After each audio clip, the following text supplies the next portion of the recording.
Hello and welcome to the Middle School Gamer Book Club. What's up, guys? I just read chapters 13 through 17 of the book I Survived the Wellington Avalanche of 1910. I'm about to play Nickelodeon Kart Racers Slime Speedway 3. I'll be sharing my thoughts and reactions to the book throughout the video. If you can, read this book with me. If you're doing this as part of a book club or a literature circle, I'll throw some discussion questions on at the end. Alright, let's get started. Spoiler alert for chapters 13 through 17, that's the whole book.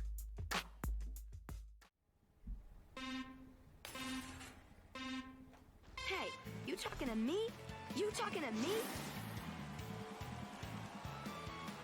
We enter this chapter with a lot of tension. Janie's sock is missing, and that has the stolen jewels inside. She needs that to avoid suspicion and help build herself a new life. Now it turns out, Little Miss Violet is the one that took the sock. She was using it on the snowman. She took it to go build the snowman outside. Janie then goes to take the sock back and accidentally spills the diamonds for people to see. Uh-oh. Look at this!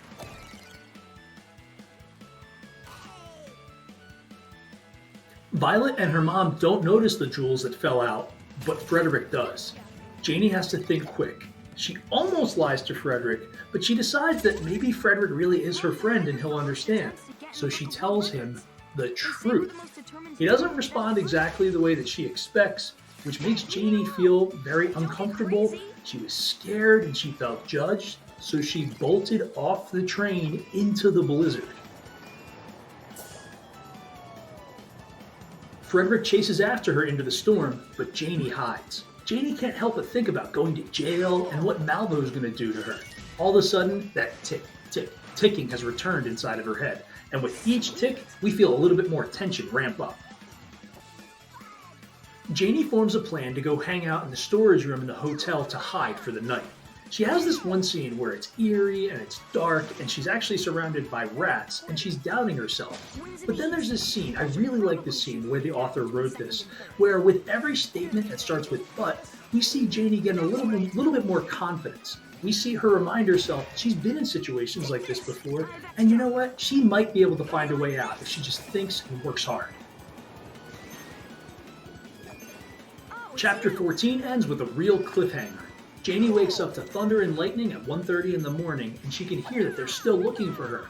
And then she actually overhears Mr. McBride say, "And I swear to you, I will not rest until that monster is in jail." Things are not looking good for Janie. Take that! What a ride! Man, I wish I'd gone faster.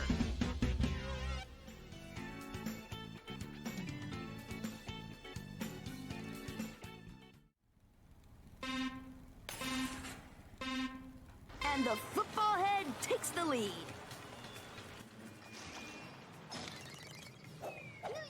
Janie feels like she deserves to be called a monster. It hurts, but she deserves it because she lied to everyone. But then she reconsiders. She hears one of the adults tell Frederick, "Frederick, it's not your fault." And that line, "It's not your fault, it's not your fault," rings throughout Janie's head. It reminded me of the part earlier in the story with the I think I can line from The Little Engine That Could. Janie has an important character moment here where she thinks about all the things that she had to do to survive, but that she only did because she had to. She was forced into this life of crime. She thinks about when she was on the train, independent from Malvo and her aunt, that she was a really nice person, and she made friends, and people liked her. She reminds herself of all these things. So Janie realizes she's not a bad person, she's just been in bad situations, and she decides she's going to risk it for the biscuit and explode out of that closet. Thankfully, Frederick is thrilled to see her. So it turns out the monster that Mr. McBride was referring to was Malvo. Malvo is the one he's going to try to put in prison. This is a beautiful moment, the characters are all coming together, it seems very positive, and then an avalanche hits. They see it coming, and they can't do anything about it as it swallows them up. Look at this!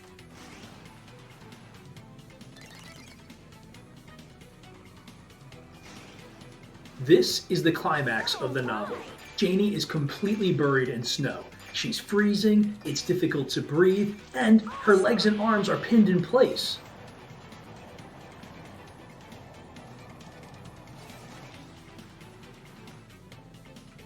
She almost gave up, but then she started thinking about the little engine that could. The phrase, "I think I can," echoed through her mind. Janie starts clawing and wiggling and pushing and struggling against the snow, trying to dig out. Because if she doesn't, she's probably gonna die. So she claws and claws, and with her last bit of strength, she breaks through to the top.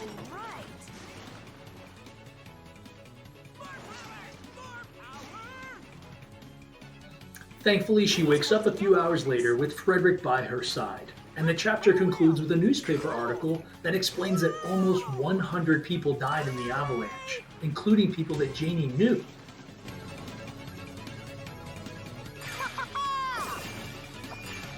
What are you doing?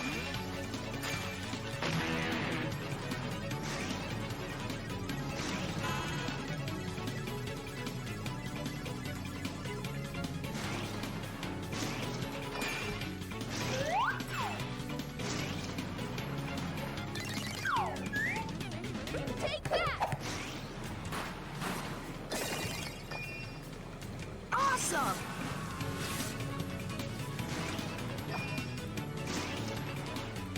See you later. That was nearly perfect. Got the buzzer.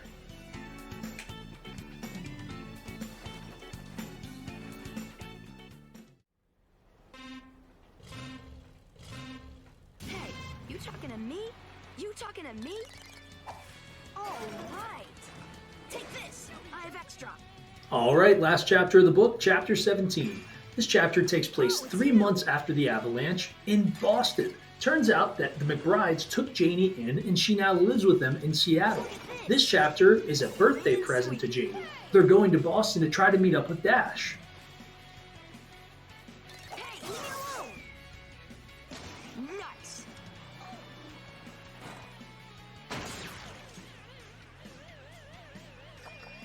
After the avalanche, Mr. McBride brought the jewels to the police and they used the jewels to arrest Malvo. He's in jail. Janie's safe.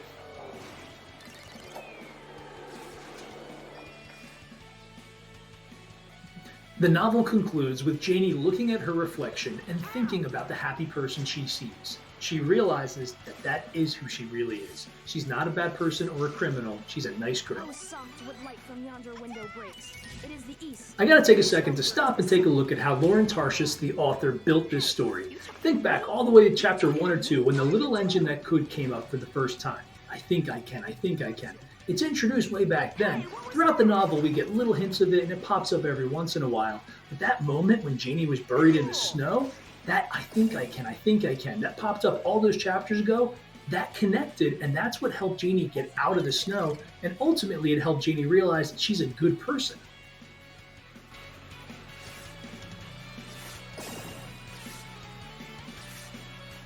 Oh man, this is great. Green and sweet.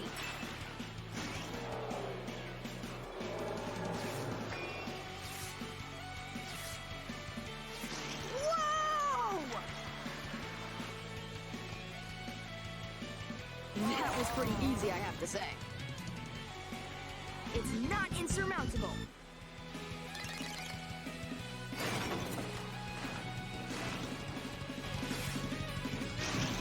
Oh man! All right, final lap of the final race for this crazy idea that I had to read a book and play games at the same time. Look at this!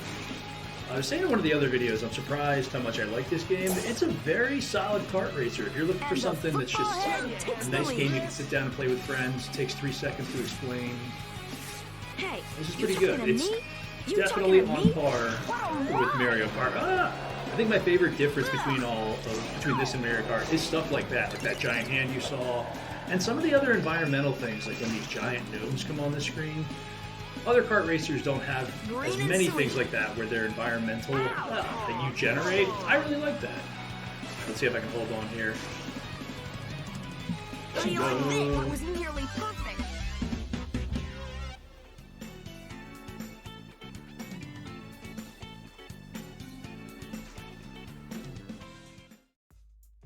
And that concludes the Middle School Gamer Book Club for I Survived the Wellington Avalanche of 1910. I can truly say I recommend I Survived, and I recommend the Nickelodeon kart racing game Slime Speedway 3. It is legitimately fun. If it looked interesting to you, you're probably going to like it. All right, very last thing, how about some discussion questions? Number one, what songs or movies or books or quotes or really anything like that motivates you when you really need it? And number two, take your pick. What did you like about this book? Did you learn any life lessons? How did it compare to the last book you read? Or who would you cast in the movie version? Thank you so much for checking out this book with me. Be sure to hit like and subscribe if you enjoyed it. It'll help me grow the channel. And check out some of the other stuff we have on the Middle School Bookmarkers YouTube channel. We have other read-alongs. We have watch-alongs for movies. We have a ton of super quick book previews. And we're going to have even more gamer book clubs coming up.